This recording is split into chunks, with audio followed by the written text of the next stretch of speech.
이 18장의 말씀은 17장과 연결이 되어 있습니다. 그 내용이 같이 있기 때문에 어제 나누신 17장의 내용을 조금 기억하셔야 오늘 이 말씀의 진짜 의미를 알 수 있습니다. 17장을 배제하면 굉장히 이상하게 해석될 수 있는 여지가 있는 본문이라고 말씀을 드렸죠. 특히 우리 어저께 읽었던 22절 한번 보십시오. 22절에 너희가 인자의 날 하루를 보고자 한다, 그런 표현이 있었잖아요. 자, 이게 무슨 말이냐 기억해 보십시오. 때가 악해서 더 이상 믿음을 이어가지 못하는 때가 오는데 너무 힘들어서 하루라도 재림하시는 주님을 보고 싶다. 눈으로 보고 싶다. 너무 힘들어서. 왜냐하면 힘든 게 삶이 힘들고 이런 것도 있지만 그 보이지 않는 약속을 계속 이어가는 게 너무 힘들단 말이에요. 왜냐하면 주변에서는 먹고 마시고 즐기고 난리예요. 주일에 캠핑 가고 뭐 여행 가고 난리인데, 근데 우리는 지금 교회에서 이렇게 믿음을 이어가는 게 쉬운 일이 아니라면, 이 종말의 때에 가면 그렇게 인간이 굉장히 높아져요. 인생을 즐기고 이런 거죠. 이게 굉장히 많아지는데 이 예수를 믿는 믿음을 이어가는 게 너무 어려워서 어떤 생각을 하냐면, 재림하시는 주님 단 하루라도 한번 보여주세요. 제가 그러면 끝까지 가겠습니다. 이럴 때가 온다, 그 말이죠. 그게 여러분 오늘 22절에 읽었던 너희가 인자의 날 하루를 보고자 한다, 거기 안에 있는 속뜻입니다. 그렇게 어렵다는 거예요. 신앙을 이어가는 게, 믿음을 이어가는 게 쉽지 않다는 거예요.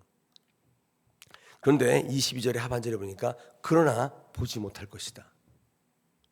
너희가 원하는 대로 재림하는 예수님을 탁 눈에 보여주시지는 않을 것이다, 그렇게 얘기하셨죠. 많은 사람들이 그렇게 신앙이 흔들리고 믿음이 흔들리기 때문에 이것을 이용한 거짓 선지자와 적그리스도들이 나타나서 예수님이 여기 있다 저기 있다 현혹하게 된다는 거예요. 절대로 따라가서는 안 된다. 왜냐하면 인자의 날은 우리가 알지 못하기 때문이에요. 성경은 분명히 우리에게 예언하고 있고 미리 바라보고 있어요. 이렇게 될 거다. 저는 목회하면서 2000년 들어와서 특히 어떤 사건을 계기로 인간의 과학 문명이 극도로 발달하고 있어요. 심지어는 이제 민간인이 우주로 갈 수 있는 시대가 열리고, 한 3, 40년 전에 공상 과학 영화에나 나왔던 내용들이 실제로 일어나고, 요즘에 휴먼 로봇 그래가지고 이런 로봇 회사에서 나오는 로봇은요 턱턱턱 움직이는 그런 로봇이 아니에요. 옆에 이제 피부만 딱 씌워놓으면 사람과 동일한 모습이 너무 자연스러워, 움직이는 게 자연스러워요. 보셨어요? 이렇게 춤추는 로봇 선을 그리잖아요. 턱턱턱 하는 게 아니에요. 이렇게 선을 그려요. 여기까지 왔단 말이죠. 이렇게 씌워놓으면 사람인지 아닌지 구별이 안 될 거예요. 무슨 말을 하냐? 지금 그렇게 좋아지는 시대가 됐단 말이에요. 주일이라고 해서 교회 와서 예배하고 설거지하고 여러분 이럴 때가 아니란 말이에요. 인생 끝나기 전에 이 좋은 세상을 즐겨야 되잖아요. 요즘에 젊은 애들은 워라벨 그래가지고 힘든 거 안 합니다. 매이는 거 안 해요. 그런 거 안 해요. 그래서 믿음을 갖고 있는 청년들이 얼마나 귀한지 몰라요. 그냥 즐겨라, 마셔라, 부어라, 한 번밖에 없는 인생 이렇게 살아간단 말이에요. 여러분 그런 가운데 이 믿음을 이어가는 게 쉽지 않죠. 아무리 여기 있다 저기 있다 하더라도 여러분 거기에 넘어가서는 안 돼요. 우리는 마지막 그날까지 믿음으로 말씀으로 견뎌내야 되는 것입니다. 그러면서 어저께 우리 노아와 롯을 이야기했는데 그거는 시간이 없어서 좀 제가 넘어갔어요. 여러분 노아와 롯을 예로 듭니다. 노아를 한번 생각해 보라는 거예요. 노아에게 하나님께서 심판과 종말의 명령을 이제 임하시게 주십니다. 세상의 죄악이 너무 관영해서 이 세상을 물로 심판하시겠다. 노아에게 그 명령이 임합니다. 노아는 이 하나님에 대한 절대적인 믿음을 가지고 하나님의 명령대로 산 위에다가 방주를 짓기 시작해요. 여러분, 근데 이게 쉬운 일이 아니었단 말이죠. 방주를 짓는 것도 쉽지 않았지만, 그 큰 방주를 짓는 것도 쉽지 않았지만, 동물을 모으는 것도 쉽지 않고, 더욱 제일 어려웠던 게 뭐냐면 주변 사람들의 조롱과 비난이에요. 방해. 미쳤다서부터 시작해서 광신자다, 현실 괴리자다, 참 어리석다, 물로 세상을 멸망은 참 어릴 수가 있냐, 서부터 시작해가지고 이 노아가 사실상 더 이상 믿음을 이어가기가 어려웠을 거예요. 이런 믿음은 영향력이 굉장히 크거든요. 옆에서 유혹하고 방해하면 그 믿음을 지키기가 어렵습니다. 가정에서 다 믿는데 혼자 예수 믿는 사람들 특별한 사람들이에요. 토요일 되면 다 아버지, 아들, 딸 캠핑 꾸려가는데 엄마 혼자 교회 가겠다? 이거 쉬운 일이 아니에요. 그거는 믿음을 지키기 위해서 가정이 참 쉽지 않은 문제예요. 여러분, 그래서 믿음의 좋은 공동체가 필요한 거예요. 교회 오면 믿음으로 계속 권면하고, 사랑하는 여러분, 교회 오시면 세상적인 입을 좀 닫으세요. 당분간은 좀 그럴 필요가 있어요. 저희 교회는 좀 그럴 필요가 있어요. 그래서 믿음으로 계속 훈련하고 그런 믿음의 공동체를 이루어가셔. 그 나중에 그건 하셔도 돼요. 교회가 계속 세상적인 논리가 계속 들어와서 이건 이렇게 해야 된다, 저건 저렇게 한다, 삶의 논리를 자꾸 끌어들어오면 여기에 세속화돼요. 교회 오면 별 희망이 없어요. 왜냐하면 내가 토요일까지 있었던 거기가 똑같거든요. 그렇게 하시면 별로 좋지 않아요. 왜냐하면 믿음은 영향력이 있어요. 믿음의 사람들이, 먼저 믿은 사람들이 계속 보여주고 말씀해주고 삶으로 행하고 이런 것들이 굉장히 필요한데, 노아는 주변에서 하도 그러니까 믿음을 이어가기가 어렵단 말이에요. 오늘 성경 말씀 보니까 세상 사람들처럼 시집가고 장가가고 즐기고 누리고 이러고 있는데, 노아가 생각할 때 내가 지금 여기서 무슨 짓을 하고 있는 거지? 이런 혼란이, 정체성에 혼란이 오기 시작하고 흔들려요. 여러분, 그렇게 되면 나중에는 반드시 포기하고 세상으로 돌아갑니다. 그렇게 되게 돼 있어요. 그러나 때가 되면 인자의 날이 임해요. 홍수로 전부를 멸하세요. 즐기고 누리고 행복하고 만족하고 감동되고 그런 말들 많이 하잖아요. 전부 물속에 잠겨버려요. 그때는 그게 무슨 의미가 있는 것처럼 들렸잖아요. 나는 행복해야 돼, 나는 기뻐해야 돼. 다 물속에 잠겨버리는 거예요. 인자의 날이 이와 같다. 성경은 그렇게 이야기하고 있습니다. 노아는 그날까지 끝까지 믿음으로 버티고 견딘 대표적 성경적 인물이에요. 오늘 읽으신 우리 18장 1절로 8절의 마지막 8절에 뭐라고 되어 있냐면, 인자가 올 때에 세상에서 믿음을 보겠느냐라고 할 때 그 믿음은 노아를 가리키고 있는 거예요. 이 시대에도 그런 사람이 있을 수 있겠느냐. 전부 세상에 휩쓸려 가지고, 아니 교회에 와서까지 세상 얘기하니까 끝까지 믿음으로 지키고 살아갈 수 있는 사람들이 있겠느냐. 롯의 경우는 어떻습니까? 소돔과 고모라의 죄악이 너무 관영해서 하나님께서 그곳을 멸하시기로 결정합니다. 아브라함과 롯에게 이 사실을 전하라. 많은 사람들이 믿지 않습니다. 멸망이 선포되고 있는데도 사람들은 성경이 보니까 먹고 마시고 사고 팔고 심고 집 짓고 난리예요. 당장 내일 멸망한다는데 그딴 게 무슨 소용이냐. 산다는 거예요. 그러나 때가 되니까 경고하신 대로 불과 유황이 하늘로부터 비오듯 퍼부어서 완전히 초토화시켜버려요. 시집가던 사람들, 장가간 사람 다 없어져요. 불로 다 없어져요. 소돔과 고모라는 그렇게 사라졌습니다. 인자의 날도 이와 같을 것이다.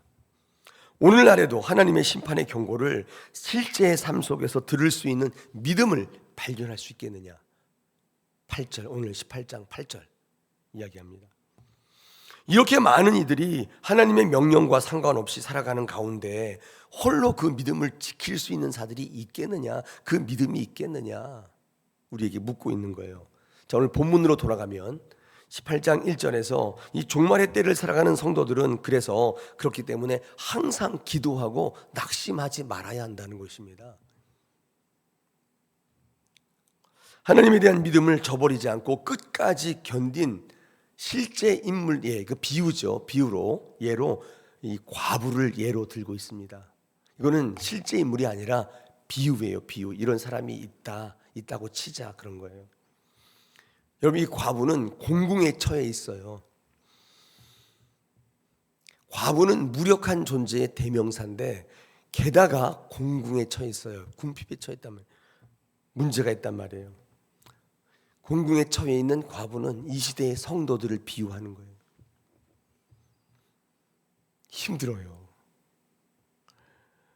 과부, 연약하고 힘들고 한데 어려움까지 겪고 있어요. 신앙의 정체성의 혼란과 이 화려한 세상 속에 공궁에 처해 있는 성도들이 이렇게 할까 저렇게 할까 힘들어요. 그리고 삶의 문제, 정서적인 문제, 관계 문제 계속 우리를 괴롭혀요. 우리는 곤궁에 처해 있는 과부란 말이에요. 그래서 이거를 좀 풀어달라고 이 불의한 재판장에게 갑니다. 여러분, 불의한 재판장에게 갔다는 것은 그 문제를 해결하는 많은 우리의 대체제들이 사실 다 불의해요. 불의하다고. 왜 불의한 재판장이냐면 거기 돼 있습니다. 뭐라고 돼 있죠?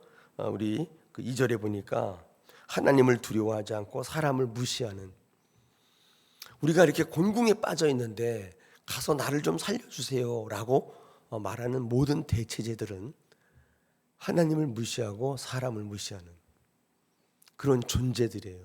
우리는 그 가운데 있단 말이에요. 그러니까 불의한 재판장과 하나님이 동일시되는 게 아니라 이런 겁니다. 작은 것으로부터 큰 것으로의 결론을 짓는 비유법인데, 거기 이제 하물며 이런 거 있잖아요. 하물며 세상의 불의한 것들도, 제도나 시스템이나 이런 것도 너희가 열정을 가지고 이렇게 하면은 들어주는데 그거와 비교도 되지 않는 하나님은 어떠하시겠느냐, 이런 비유예요. 하나님과 불의한 재판장이 같다 그런 게 아니라, 아무리 어려워도 하나님에 대한 기대와 신뢰를 가지고 믿음을 잃지 말아야 된다. 끝까지 끈질기게 요구하면 되는 게 아니라 신뢰와 기대를 가지고 있으면, 우리는 이 시대에 수많은 유혹들이 있지만 우리로 하여금 믿음을 그만두도록 만들지만 거기에 넘어가지 않게 된다. 그리고 어떻게 돼요? 궁극적으로 인자의 날이 반드시 오는데 그때 승리하게 되는 거예요. 여러분, 우리가 옆에서 그런 얘기 많이 듣죠. 많이 해야 됩니다. 어렵지, 김 집사, 이 집사 어렵지, 믿음으로 참아야 돼, 인내해야 돼, 견뎌내야 돼. 우리는 이 믿음 포기할 수 없어. 이렇게 고면해야 돼요. 왜 우리 주변에 이런 얘기 많이 하잖아요. 저는 불행합니다. 저는 행복하지 않습니다. 저는 만족하지 않습니다. 저는 기쁘지 않습니다. 이런 말에 넘어가시면 안 돼요. 여러분, 그게 마지막 날에 다 물속에 잠긴다니, 다 없어져 버려요. 그게 뭐가 그렇게 중요하냐는 거예요. 노아의 때 많은 사람들이 나는 행복해, 나는 만족해, 그러고 살았단 말이에요. 그러나 다 물에 없어졌어요. 여러분, 인자의 날을 예수님께서 이제 누가복음 이제 끝으로 계속 치닫고 있지 않습니까? 심판과 종말의 때로, 재림의 때로 계속 가고 있는데, 오늘날 성도들의 믿음은 어떠해야 되는가? 이 성도들의 믿음을 방해하는 게 뭐냐면 당장 눈에 보이는 행복과 만족, 이런 거예요. 이런 걸로 많은 사람들이 믿음을 버려요. 심지어는 믿음도 내가 행복해야 믿음인 거예요. 훈련 받을 생각을 하지 않아요.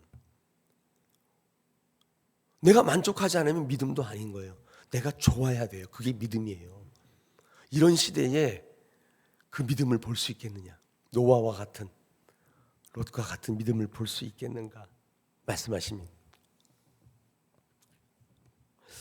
오늘 주님의 이 비유를 들으시기를 바랍니다. 아무리 어려워도, 아무리 힘들어도 우리는 포기하지 않고 기도하며 나가야 돼요. 반드시 승리합니다. 제가 이렇게 말씀드립니다. 끝까지 가면 승리하는 거예요. 질질질 끌려서더라도 끝까지 가면 승리하는 거예요. 근데 모양새가 좋지 않다고 포기하면 다 끝나는 거예요. 우리는 이런 절박한 가운데 종말의 때를 살고 있다. 이 시대의 신앙을 이어갈 때 여러분 도움되시기를 축복합니다. 오늘도 믿음으로 승리하시기를 원합니다.